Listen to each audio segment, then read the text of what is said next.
Welcome back to Heartfelt Awakening Radio. I am your host, Denny Van. We have an exciting topic today.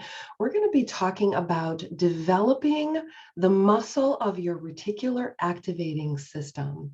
So, really quick, what is the reticular activating system?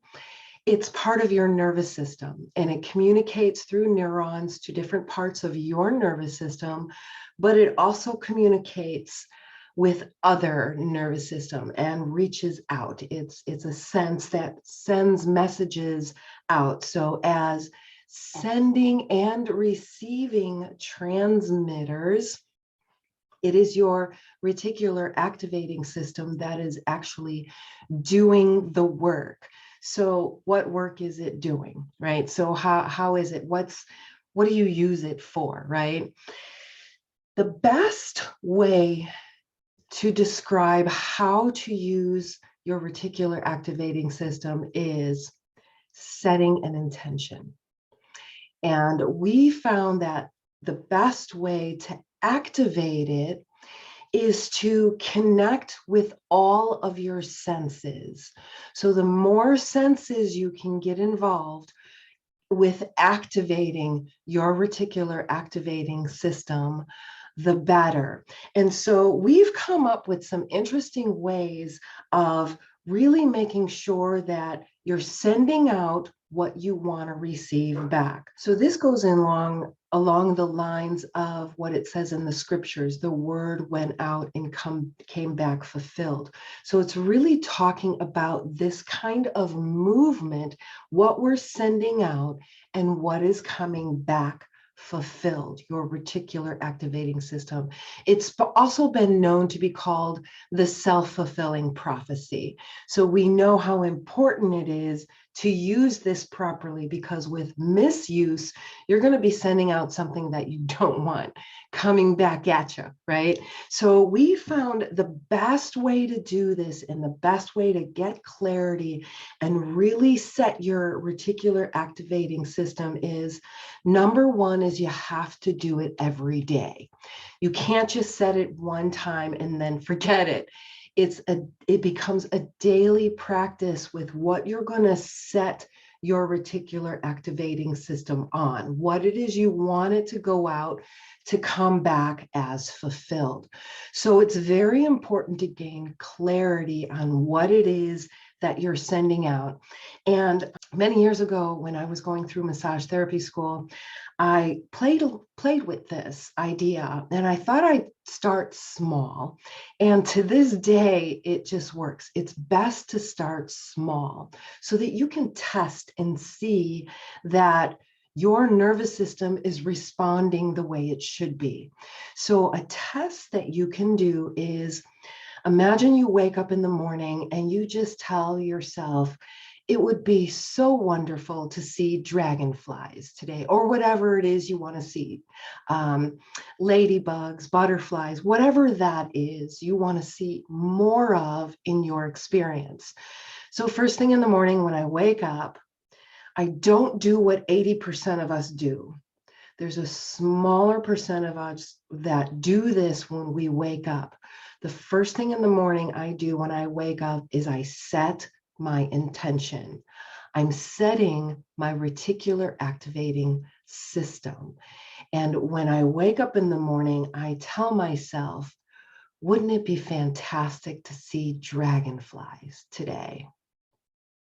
And then let it go. Start going about your day, doing your routines. And next thing you know, I'll tell you, even in the winter months here in Chicago, I get bits of dragonflies everywhere. So you get back what you set out. So test it a little bit. Then if you want to get really, really deep and getting very clear with what you want to send out and come back to you, use as many senses as you can and write out your primary goal for the day. It could be small, it could be seeing more dragonflies today, or it could be landing that interview and getting that position, or it could be being whatever this goal is. So set your goal. It could even be following through on my exercise routine. Whatever that is for the day, make it that primary goal. The reason is you want all of your senses focused in on this.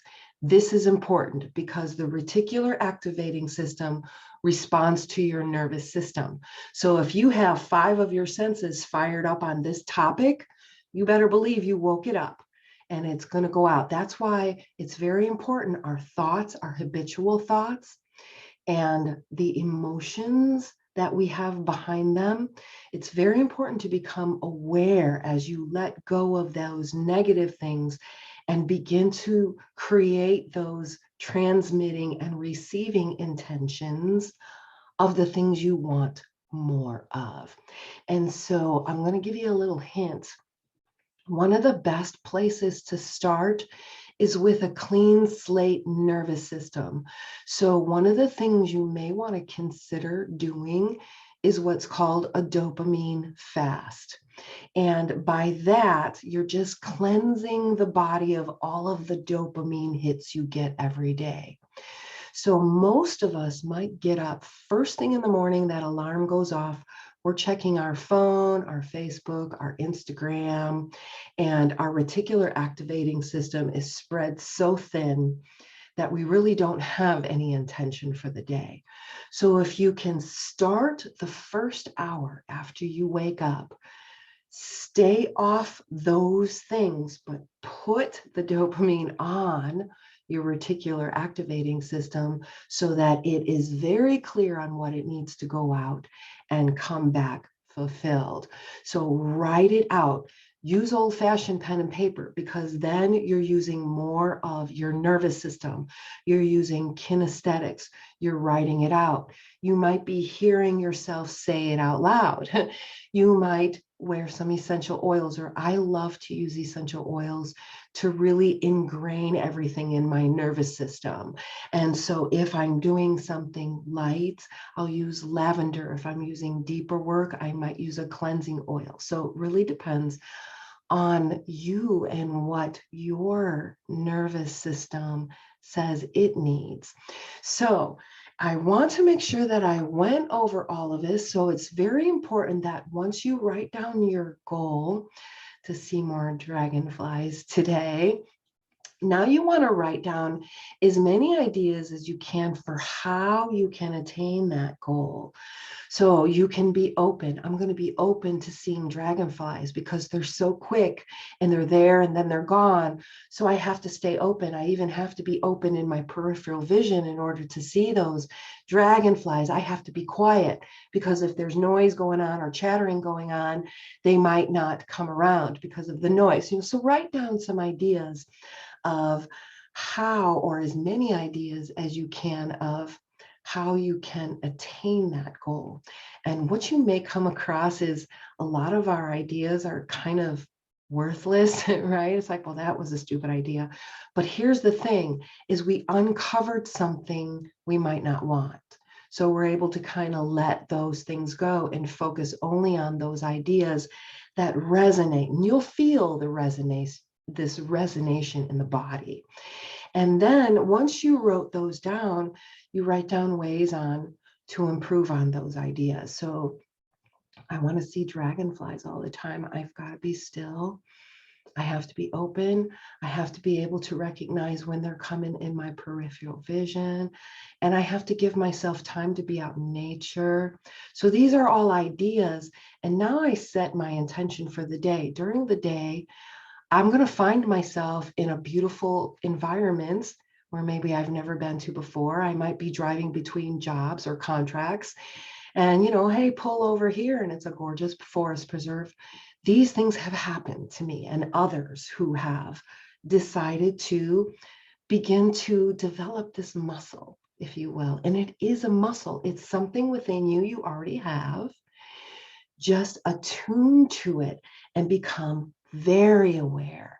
And this is the thing we love to do is awareness training. Become very aware of when you're putting your reticular activating system on those things you don't want, because what we're doing is we're feeding it our energy and creating this intertangled bond, if you will.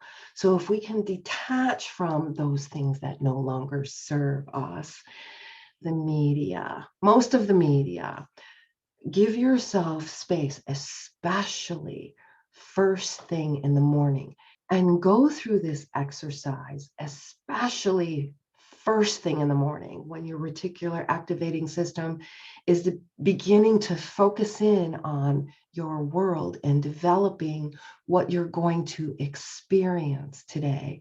Because we are spiritual beings having a human three-dimensional experience.